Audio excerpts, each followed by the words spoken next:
Hello friends, मेरा नाम पुलक गोयल है और आज हम अदानी ग्रुप की एक बहुत बड़ी कंपनी जिसका नाम अदानी विल्मर है उसको डिस्कस करने वाले हैं।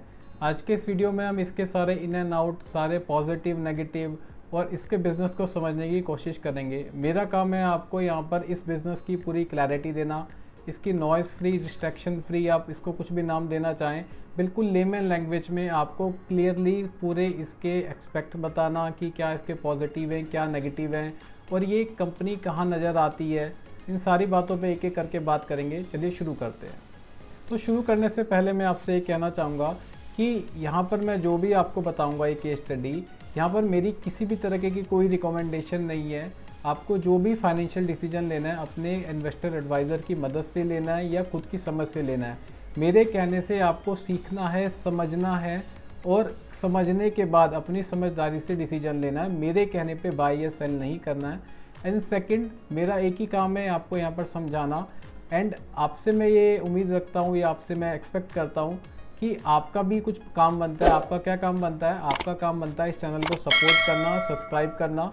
अगर इस चैनल पे नए हैं तो चैनल को सब्सक्राइब कर दें, लाइक कर दें एंड अपनी फैमिली मेम्बर्स के साथ भी इस वीडियो को शेयर कर दें, क्योंकि इससे होगा क्या कि आपकी जो कंप्लीट फैमिली है इस पूरे फाइनेंशियल वर्ड्स की सारी टर्मिनोलॉजी, बिजनेसेस, अंडरस्टैंडिंग, इन सारी चीज़ों को समझ पाएगी और एक वाइज डिसीजन ले पाएगी। आप विद इन अ फैमिली भी आप इस केस स्टडी को डिस्कस कर सकते हो कि हमें इस तरीके से किसी भी कंपनी को समझना चाहिए, उसके फाइनेंशियल्स को समझना चाहिए, उसके टेक्निकल को समझना चाहिए। Like CEO of the company हमें कंपनी के पूरे इन एंड आउट को समझना चाहिए। तो चलिए स्क्रीन पे चलते हैं। स्क्रीन पे जैसे मैंने टाइप किया स्क्रीनर पे, जैसे आपको पता है कि मैं अपनी सारी फंडामेंटल स्टडी के लिए स्क्रीनर को यूज़ करता हूँ, तो मैंने यहाँ पे टाइप किया अदानी विल्मर, तो अदानी विल्मर ये निकल के आया। एक बार मैं आपको करके भी दिखा देता हूँ। अगर हम यहाँ लिखेंगे अदानी विल्मर तो एक अदानी विल्मर लिमिटेड आएगी। हम इसको क्लिक करेंगे तो ये अदानी विल्मर के पूरे फाइनेंशियल्स खुल जाएंगे। तो सबसे पहले हम क्या करते हैं, इसकी वेबसाइट को विज़िट करते हैं। तो वेबसाइट पे विज़िट करने के बाद सबसे पहले हम, एक मिनट, ये रिकमेंडेशन आ रहा है कुछ, वेबसाइट पे विज़िट करने के बाद सबसे पहले हम इनके बिजनेसेस को देखते हैं कि ये किन किन बिजनेसेस में है। तो पहला इनका जो बिज़नेस है वो है एडिबल ऑयल का। इनके पास एक ब्रांड है Fortune and Fortune is market leader in edible oil. इनके पास हर तरीके के ऑयल हैं जो मार्केट में मिलते हैं। जैसे एक एक करके बात करते हैं। एडिबल ऑयल में भी आप रेंज देखोगे तो ये सारे अलग अलग रेंज के एडिबल ऑयल हैं जो आते हैं। इसके अलावा इनके पास कुछ और ब्रांड्स भी हैं जैसे बुलेट, आधार, राना, किंग्स। तो ये जो फॉर्चून है इनका ये प्रीमियम ब्रांड है। उसके बाद जो नीचे जितने भी ब्रांड्स आते हैं ये थोड़े मतलब सब सेक्टर या कम प्रीमियम ब्रांड्स हैं जो लोकल मार्केट में ज़्यादा बिकते हैं या रूरल एरिया में ज़्यादा बिकते हैं। तो स्पेशलिटी फ़ैट की बात करें तो ये सारे इनके सारे ऑयल्स आते हैं, वनस्पति घी आते हैं। मतलब ऑयल सेक्टर में जो खाने वाला ऑयल है उसमें ये मार्केट लीडर है। जैसे अफसर, राना, अल्फ़ा, ये ऐसे ब्रांड्स हैं जो हमने नहीं सुने, लेकिन जो होलसेल मार्केट होती है, जो रूरल एरियाज़ जो होते हैं उनमें ये जो ब्रांड्स हैं वो काफ़ी पॉपुलर होते हैं। जैसे ये फ्रायोला। तो ये सारे ही ब्रांड जो हैं अदानी विल्मर होल्ड करता है। ये इसका कंप्लीट एडिबल ऑयल का रेंज है जो ये बेचता है। एंड सेकंड, ये इंडस्ट्रियल एसेंशियल में भी है। वो क्या होते हैं एक बार देख लेते हैं। जैसे हमारे कुछ केमिकल्स होते हैं जो कॉस्मेटिक्स में यूज़ होते हैं या लोशंस में यूज़ होते हैं, वो भी ये सप्लाई करते हैं। कैस्टर ऑयल से रिलेटेड जो भी प्रोडक्ट्स बनते हैं वो ये सप्लाई करते हैं। चॉकलेट्स वगैरह में जो रॉ मटेरियल यूज़ होता है वो भी ये लोग सप्लाई करते हैं।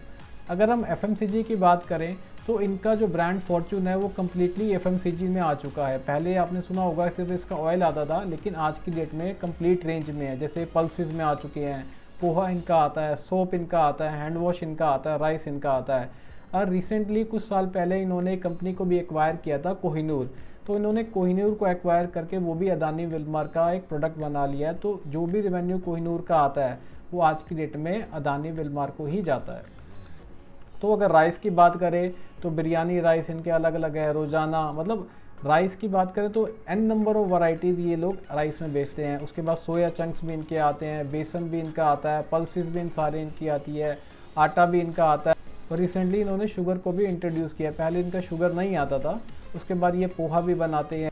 इनके पास सोप भी है, ए लाइफ करके। यहाँ से मैं कहना चाहता हूँ कि कंपनी कम्प्लीटली FMCG में आ चुकी है और इसको एक्सपेंड कर रही है। वो पता कैसे चलता है, जैसे हम सोप को देख रहे हैं, ए लाइफ। अगर ए लाइफ करके ब्रांड इनके डेवलप करते हैं, इसके साथ ये क्रीम निकालते हैं या फर्दर कोई भी इससे मिलता जुलता प्रोडक्ट निकालते हैं, तो उसके लिए इनको ज़्यादा मेहनत नहीं करनी पड़ती। जैसे ए लाइफ का इनका हैंड एंड सैनिटाइज़र भी आता है। तो ये कम्प्लीटली एक एफएमसीजी कंपनी है जो ऑयल में है, इंडस्ट्रियल ऑयल में है, इंडस्ट्रियल एसेंशियल में है एंड एफएमसीजी में है। तो ये आने वाले टाइम का बिजनेस है, क्योंकि जैसे जैसे हमारी पॉपुलेशन बढ़ती रहेगी और हमारी पर कैपिटा इनकम बढ़ेगी तो हम ज़्यादा कंजप्शन करेंगे। जो लोग अभी लोकल चावल खाते हैं वो ब्रांडेड चावल खाएंगे, और जो ब्रांडेड चावल खाते हैं वो प्रीमियम चावल खाएंगे। जो लोग लोकल दालें या प्रोडक्ट्स यूज़ करते हैं वो कंपनी के प्रोडक्ट्स पे आएंगे। तो ये एक ह्यूमन नेचर होती है कि हम अपने आप को अपग्रेड करते हैं जैसे ही हमारे पास पैसे की अवेलेबिलिटी आती है। तो यहाँ से क्लियरली यही आने वाले टाइम का बिजनेस है। इस पर किसी भी गवर्नमेंट की या एक्सटर्नल इवेंट का कुछ ज़्यादा फ़र्क नहीं पड़ता, क्योंकि ऐसा नहीं है कि गवर्नमेंट कोई भी इंटरफेरेंस इस बिज़नेस में कर सकती है, कोई पॉलिसी लगा सकती है, रिस्ट्रिक्शन लगा सकती है। ये एक सिंपल एंड प्योर बिजनेस है जो रेगुलरली एक स्टडी पेस से आगे ग्रो करता रहेगा। तो अभी हमने समझ लिया कि बिज़नेस अच्छा है, अब इसके फाइनेंशियल की बात कर लेते हैं। फाइनेंशियल के लिए जैसे मैं हर बार ही कहता हूँ कि कंपनी को जितना भी टाइम का डेटा हो, प्रेफरेबली 10 साल या उससे कम, जो भी डेटा अवेलेबल हो हमें उस टाइम पीरियड के लिए समझना चाहिए। तो अगर 2019 में इसकी सेल्स की बात करें तो थी 28,797 करोड़ से बढ़ के आज की डेट में जो सेल्स है वो 51,262 करोड़ हो चुकी है। मतलब ऑलमोस्ट 2 टाइम्स यहाँ पर सेल्स हो चुकी है। अगर नेट प्रॉफिट की बात करें तो net profit 376 crore, 461 crore, 729 crore and 804 crore. मतलब अगर इन 4 सालों की बात करें तो नेट प्रॉफिट डबल से भी ज़्यादा हो चुका है। अभी 2023 में नेट प्रॉफिट कम होता हुआ नज़र आता है और उसके बाद और कम नज़र आता हुआ होता है। उसके क्या रीज़न है, क्या ये कंपनी बेकार हो चुकी है, नेट प्रॉफिट क्यों नहीं आ रहा, इन सभी बातों पे बात करते हैं। तो अगर हम ऊपर देखते हैं तो इसका पी रेशो 284 का नज़र आता है। जैसे मैं बोलता हूँ कि कोई भी जो एफएमसीजी कंपनी होती है 60, 70, 80 कुछ महंगी होती है, तो इस रेंज में एफएमसीजी कंपनी ट्रेड करती है। लेकिन यहाँ पर 284 का पी ये बहुत महंगा नज़र आता है। क्या ये इतना ही है या ये गलत नज़र आ रहा है? तो एक बार चेक करते हैं।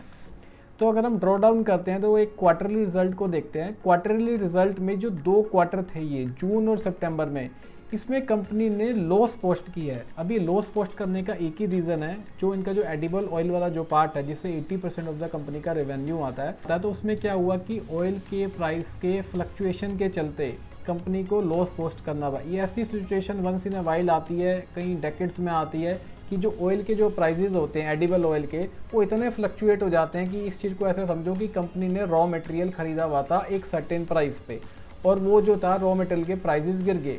अब कंपनी ने तो महंगा खरीदा हुआ है, अब उसको सस्ता बेचना पड़ेगा तो उसको लॉस होगा। या सस्ता खरीदा हुआ है, ऐसी कंडीशन ये भी हो सकती है कि सस्ता खरीदा हुआ रॉ मटेरियल है, उसके प्राइजेस बढ़ गए, उसने महंगा बेचा, तो यहाँ पे प्रॉफिटेबिलिटी डबल हो जाती है। लेकिन ये जो इवेंट होते हैं ये वंस इन अ वाइल आते हैं, बहुत कम होते हैं, रेगुलर बिजनेस का पार्ट नहीं होते।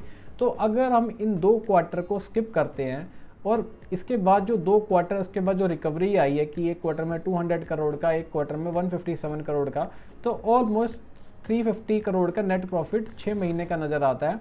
और अगर साल की बात करें तो 700 करोड़ का नेट प्रॉफिट आता है। अगर 700 करोड़ का नेट प्रॉफिट आता है तो एक बार हम कैलकुलेट कर लेते हैं। कंपनी का जो पूरा मार्केट कैप है, कंपनी का जो पूरा मार्केट कैप है वो है 44839 डिवाइडेड बाय 700, तो ये 64 निकल के आता है। तो 64 का पी आई थिंक किसी एफएमसीजी कंपनी के लिए महंगा नहीं होता। लेकिन अगर एवरेज पी की बात करें तो इसका जो मीडियन पी है 102 का है, तो इस हिसाब से कंपनी सस्ती नज़र आती है। अब बात करते हैं इसकी बैलेंस शीट की। बैलेंस शीट में आप देख रहे हो कि कंपनी अपने फिक्स एसेट को रेगुलरली बढ़ा रही है। 3000 करोड़ से ऑलमोस्ट 5000 करोड़ हो चुके हैं। और यहाँ पर भी capital work in progress 870 crore का है। मतलब कैपिटल वर्क इन प्रोग्रेस क्या होता है कि एक ऐसी फैक्ट्री जो अभी अंडर कंस्ट्रक्शन है, वर्किंग नहीं हुई, जब ये पूरी हो जाती है तो ये फिक्स एसेट का पार्ट बन जाती है और उससे सेल्स इंक्रीज होती है और सेल्स से प्रॉफिट इंक्रीज होता है। तो यहाँ पर कंपनी अपने फिक्स एसेट को रेगुलरली बढ़ा रही है। और यहाँ पर जो कंपनी का खुद का पैसा जो 2000 करोड़ था वो आज के डेट में 8000 करोड़ का हो चुका है। और बोरोइंग इसके हिसाब से 2600 के आसपास की है, विच इज़ ऑलमोस्ट एक्सेप्टेबल, क्योंकि अगर डेट टू इक्विटी भी देखते हैं तो वो 0.32 आता है। जैसे मैं अपनी हर वीडियो में बताता हूँ कि 0.5 से नीचे अगर डेट टू इक्विटी है हम उसको कंसीडर कर सकते हैं। तो अभी तक हमने इसकी balance sheet, profit and loss को समझ लिया। अब हम बात करते हैं इसकी शेयर होल्डिंग पैटर्न के लिए। जो शेयर होल्डिंग पैटर्न है इस कंपनी का मोस्ट इंटरेस्टिंग है। क्यों है वो बात करते हैं। क्योंकि एज़ पर दी सेबी गाइडलाइंस किसी भी जो कंपनी है उसको 75% से ज़्यादा होल्डिंग रखने की परमिशन नहीं है, कि मतलब जो प्रमोटर है 75% तक की होल्डिंग रख सकता है, बाकी जो है वो पब्लिक FII DI इसके पास होनी चाहिए। अब इस कंपनी की जो प्रमोटर है वो है अदानी कमोडिटीज़ लिमिटेड और ये विल्मार, इनके अलायंस प्राइवेट लिमिटेड के नाम से है। तो ये 87.88 है। तो with in a few year इनको करना क्या है, अपनी होल्डिंग को डाइल्यूट करना है, इसको 75% तक लेके आना है।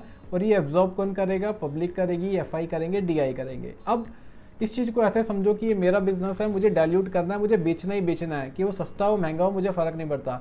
तो मैं क्या चाहूँगा कि मेरा जब स्टॉक प्राइस हायर प्राइस पे हो, ऊपर के प्राइस पे हो, तब मैं डाइल्यूट करूँ।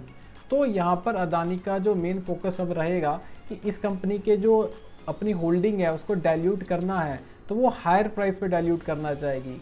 तो चलिए इसके टेक्निकल को स्टडी करते हैं। टेक्निकल को स्टडी करने के लिए क्या करते हैं, सबसे पहले हम इसका रेसिस्टेंस है उसको ड्रॉ कर लेते हैं जो इस कंपनी ने बनाया था, विच इज़ ऑलमोस्ट 837 के अराउंड। एंड जो बहुत स्ट्रॉन्ग सपोर्ट नज़र आता है वो नज़र आता है हमें ये वाला 345 वाला। 345 और 837 ये दो सपोर्ट और रेजिस्टेंस जोन है जिसके बीच में कंपनी ट्रेड करती है। अगर आप देखें कि जब इस कंपनी का IPO आया था तो इसी प्राइस पे इसने सपोर्ट लिया था। पहला सपोर्ट यहाँ पर लिया था, फिर दूसरा सपोर्ट यहाँ पर लिया था, और इसके बाद इसने कंटिन्यूसली एक अपर रैली दिखाई थी यहाँ से यहाँ तक, जो कि इसने 43 डेज़ में तय करी थी। मतलब 1.5 महीने के अंदर ही जो स्टॉक प्राइस है वो 1.5 गुना हो गया था। मतलब अगर आपने 100 रुपीज़ लगाए थे तो वो ऑलमोस्ट 240 रुपीज़ हो चुके थे।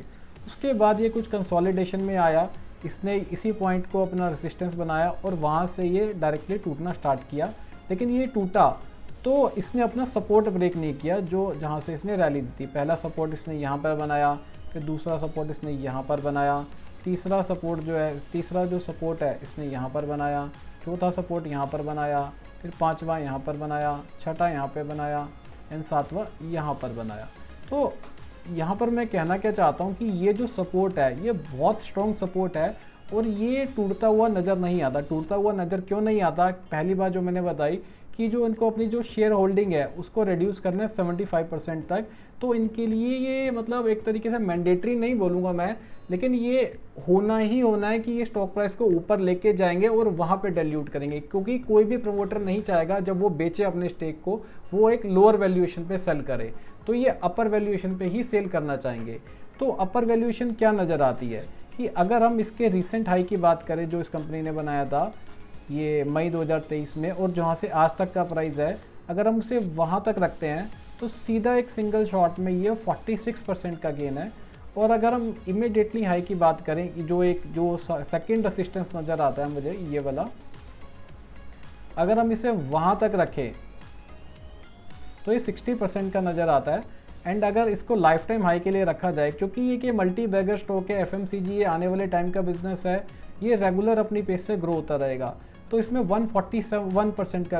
अब आप कहेंगे कि 141% मतलब 1.5 गुना पैसा बनने में कितना टाइम लग सकता है। देखो इस चीज़ को कहना बड़ा मुश्किल है, लेकिन अगर आप यहाँ पर देखो 43 डेज़ में ये चीज़ें कंप्लीट हो चुकी थी पहले भी। तो ऐसा फिर से हो सकता है, जिस ऑपरेटर ने यहाँ पर, जिस भी बड़े लोगों ने यहाँ पे बाई किया था, जिस प्राइस पे लेके गए थे, तो क्या ये फिर से नहीं लेके जा सकते? लेके जा सकते हैं, डेफिनेटली लेके जा सकते हैं। तो यहाँ पे मैं एक ही बात कहना चाहूँगा, अगर शॉर्टर टाइम फ्रेम की बात करने हैं तो 47% के लिए आप टारगेट कर सकते हैं, और इसको होने में मेरे को नहीं लगता कि 6 महीने से 9 महीने लगेंगे। एंड सेकंड टारगेट ही 60%, इसको होने में 1 साल लगेगा। एंड अगर आप लाइफ टाइम हाई के लिए रख सकते हैं तो इसको होने में मेरे ख्याल से मैक्सिमम 2 से 3 साल नहीं लगने चाहिए।